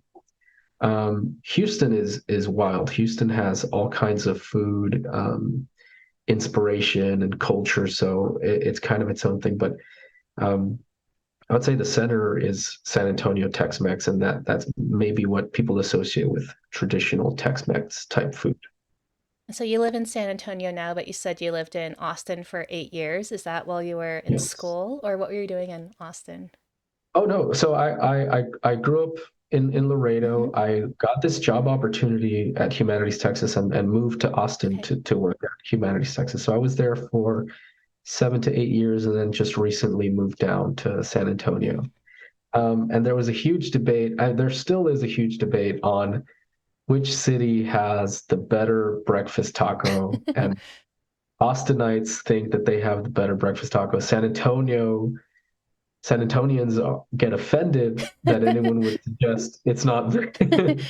And I stay out of it because ultimately I know that the best breakfast tacos are on the border. So Okay. Oh, I see. A third option, a secret third option. Yeah, in chat we have yeah, someone who used to live in they're correct. Austin. He says definitely Austin. So They're very proud. They're very proud of their breakfast tacos, and they are good, but it's different. It's different than from the border. so I'm going to ask you a question that we ask all of our first time guests as well. And there is no right or wrong answer, but I always like to hear how people respond. And so, Marco, I wanted to ask, what do the humanities mean to you? Yeah. So um, as a grants person, the humanities have to come with like a specific definition because we fund only humanities programs. We try not to fund programs outside of the humanities. So the kind of canned answer that I give is the humanities are history, culture, social sciences, and it has to kind of fit these parameters. But to me personally, I would say the humanities are everything beyond the kind of applied science physical world. Like the humanities are the human world, and that to me I think is supremely important to value and learn about. Is yes, we're living in this universe and learning the applied sciences and natural laws is important, but we want to know, be familiar with, study, educate ourselves on the human world and how we got here and why does that matter. So that's my kind of uh, philosophical definition, I guess. Yeah, well, I feel like I feel like your love of, history and geography play into that, because it's all about, people in different cultures. And I think traveling too broadens your horizons and introduces you to new ways of thought. So I feel like I can kind of see maybe how like your upbringing and like where you grew up influences that answer. Mhm. We have someone in chat who says, love all that Humanities Texas is doing across Texas. This person lives in Texas. I made it to one of your teacher workshops in Fort Worth last month, so well done. Oh wow, that is awesome. Yeah, I didn't know you went to that teacher workshop. Very cool. That is great to hear. Yeah, so they must have gotten to see firsthand those scholarly Mm, presentations. Yeah, I love them. I We're so busy in the grants world that we don't get to attend as many teacher workshops, but they're always really fun to attend. yeah. Another question I want to ask you, and we've covered this a little bit, but not a ton, but I would love to know, what are your top three places or things to do in Texas? It doesn't necessarily have to be touristy things. This could be also if you want to share, yeah, some like lesser known places in Texas based on, what you've done with Humanities Texas. So top three places or things to do. Yeah, so um, unfortunately, there's not a lot to do in Laredo, my hometown, but there's a lot of good stuff to eat. So I would recommend Laredo as like a food destination. So that's something that I enjoy. I visit my parents in Laredo probably once or twice a month still. So How far of a that's drive is it for you? so from San Antonio, it's about 2.5 hours, which Okay. is in Texas terms is nothing. Okay, I was like, ooh, that's kind of far, but okay. Yeah. Um, so I love to visit my hometown and eat as much as I can. This is kind of a cliche answer, but I recently went to Marfa, and Marfa is a very cultural and art destination, especially for a lot of people outside of Texas. Um, it's in West Texas. It's very beautiful, and I just had a really great time there. I've gone to travel a lot of the state through this job, so I feel like I could give a million answers, but I'll go back to my childhood and say getting to go to South Padre Island as a kid was really fun. I got to go with my partner and my parents recently, and we had a great time. So South Padre is actually one of most southern points in Texas. It's an island that runs several miles, and it's pretty standard tourist destination, but it's a very nice beach. And I've just always had a good time. There's a lot of nostalgia there for me as well. That sounds amazing. I would hope to go to, a lot of these places someday. I would just love to travel the US, and I'm also a huge foodie. If I went to your hometown, what would you recommend eating? Okay, so a lot of the best places in Laredo are actually just Nuevo Laredo restaurants that kind of moved over to get more business. So a lot of the restaurants in Laredo are just straight up Mexican restaurants from across the border. There's a lot of good carne asada places, pollo asado, like charbroiled chicken places are really good. There's one place called El Popo, and the best way to describe it is like shredded beef sandwiches. Okay. Um, and that doesn't sound appealing, I'm sure, but they're very good. They make their own bread, um, and yeah, they're just delicious. I'm going to eat everything I can. Have you been to Arizona much? I'm curious. Like, No, I have not been to Arizona, unfortunately. I feel like you should go because I think so. I had an ex-boyfriend who lived in Tucson, so I spent a lot of time in Tucson, and occasionally I would go up to like Flagstaff or Phoenix and like go up to Grand Canyon. But Tucson is, I guess, Arizona is home to the U.S.'s first UNESCO like city of gastronomy. Because of the ties to Sonoran food and Mexican food there. So I remember having like Sonoran hot dogs and Oh yeah, yeah, really like really special food. So if you're a foodie and you like the Southwest, I feel like you should go to Tucson, Marco. that sounds great. I'm gonna drop the name of a hot dog place in Austin. So there's a Sonoran hot dog place in Austin called T-Lokes. Okay. That was one of my favorite places when I was in Austin. Delicious Mexican hot dogs with a little grilled jalapeno or chile on the side. It's super good. Are you a hot dog but like snob? Yes, absolutely. Ketchup or no ketchup? No ketchup on my hot dog. Okay. Yeah, I think we're in the same camp. Yeah, so Yeah, for like an American hot dog, just straight up mustard. For a Mexican hot dog, it's got to have the bacon wrap. It's got to have some beans. At least that's how I like them. And then mayonnaise for the Mexican hot dog. we have someone else in chat. Honey Bunch just says she just spent a week in Tucson and Sonoran dogs are stellar. So yeah, there are some really amazing places in Tucson. They also had a place that did really good like mission style burritos. I think that's a California thing. But really Mm. like huge burrito and like the filling was like really good. So if you ever go, let me know. I can try and remember all these things. Yeah, in chat, Silver Rates. I wonder how Marco would react knowing that you practice some competitive hot dog eating. Um, I like to ask people about hot dogs because one of my best friends, who is currently the state folklorist of Florida, Tartaglia, he wrote his PhD dissertation on competitive hot dog eating. So we had him on stream, and he taught me how to speed eat hot dogs and pizza and ice cream, and it was a lot of fun. Was it hands on or just I did it. Yeah, we ate the things. wow, Yeah. that I need to go back and watch that one. Yeah, well, I unfortunately we lost that recording, so I'm gonna try. I mean, it like breaks my heart that we lost this recording, but I'm gonna You get, lost the yeah, recording.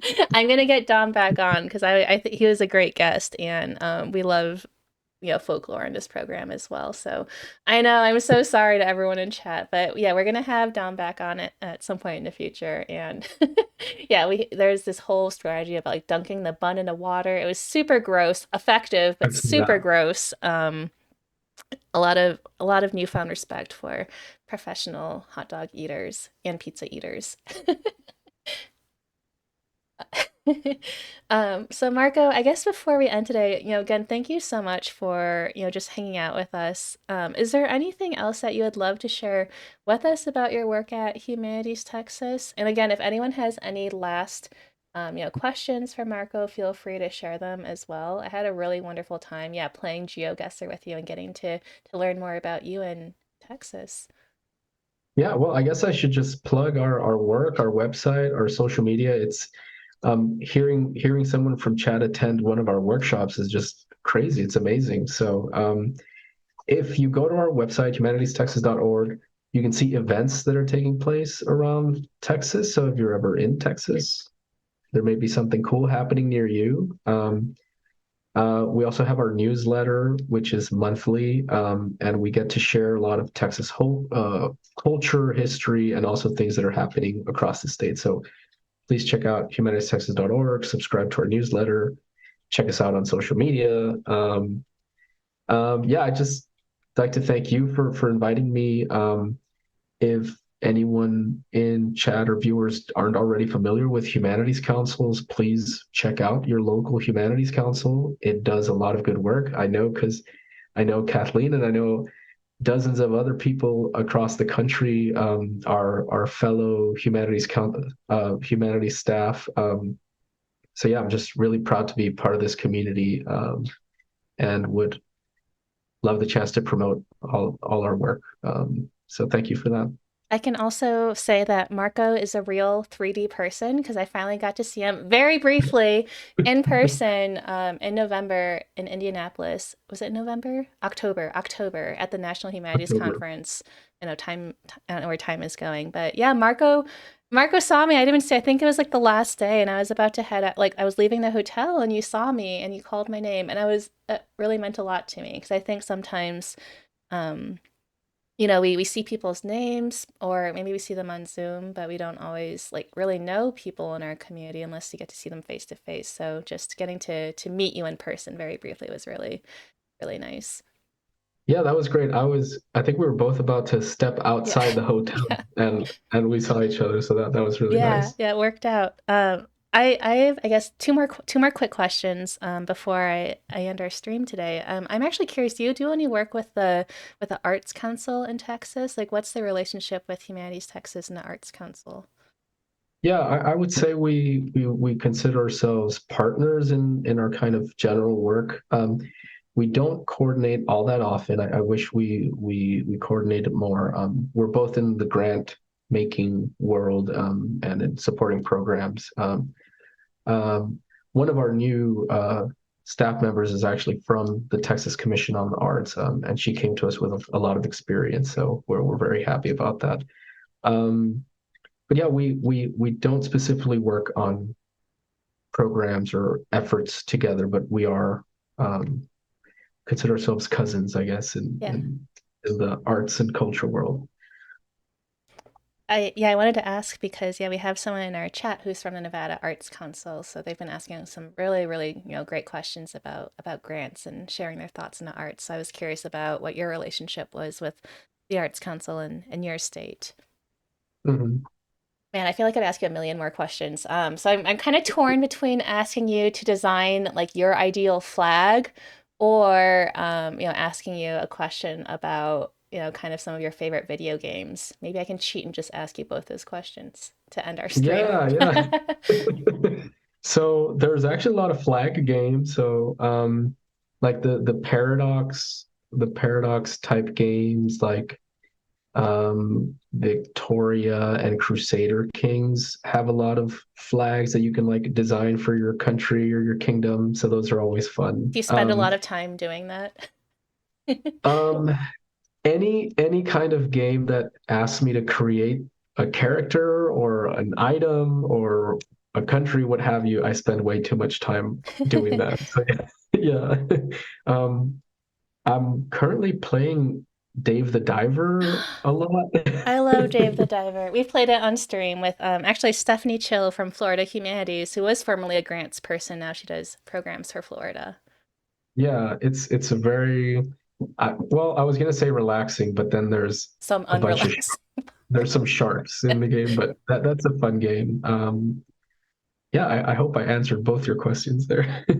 I think so. Yeah. So it seems like you play some like yeah real-time strategy like historical games, but you also like Mhm, kind of mhm. like the more like nostalgic or I don't know how you play Dave the Diver. I guess it's an independent game, but it has this like retro kind of feeling.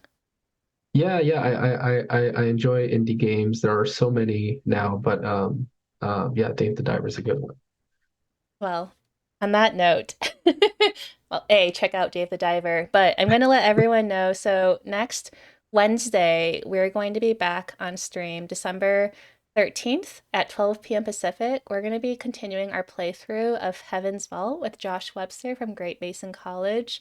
Um, and then the week after that, I'm very excited. On Tuesday, December 19th at 12 p.m. Pacific, we're going to be streaming with Sarah Kais from the University of Nevada, Reno, to chat about her new book, American Burial Ground, but also talking about a revisionist history of the Overland and Oregon Trail. So if you grew up playing the Oregon Trail games, and learning about the Oregon Trail. This is going to be, I think, kind of a like a deeper, like a more serious look into the history of that time and what that experience was like. So I'm really excited to talk about this with Sarah. Um, Finally, don't forget that you can check out a lot of our upcoming events, just like Marco said, on our Nevada Humanities website, nevadahumanities.org. We have a newsletter, we have social media. Um, we try to upload as many of our videos as we can on YouTube when they aren't lost. And I'm super heartbroken about the hot dog eating video, but we will get, we'll do a redo. I'll have some practice this time when I do the speed eating, but that'll be up, hopefully soon. But other than that, I really appreciate you being here with us today, Marco. I had a lot of fun playing GeoGuessr with you. I think everyone in our chat enjoyed getting to learn more about you, about Texas and Humanities Texas, about the great work that you're doing with your organization. And again, we always love our food talk. So I really appreciate you taking the time to be here with us. Yeah, yeah. Thank you for everything, Kathleen. This was very fun. And I wish you all the best of luck in your next streams. So they all sound very fun. Thank you. Yeah, we'll have you back again. We'll find maybe another GeoGuessr game to play. There you go. All right, take care, everyone.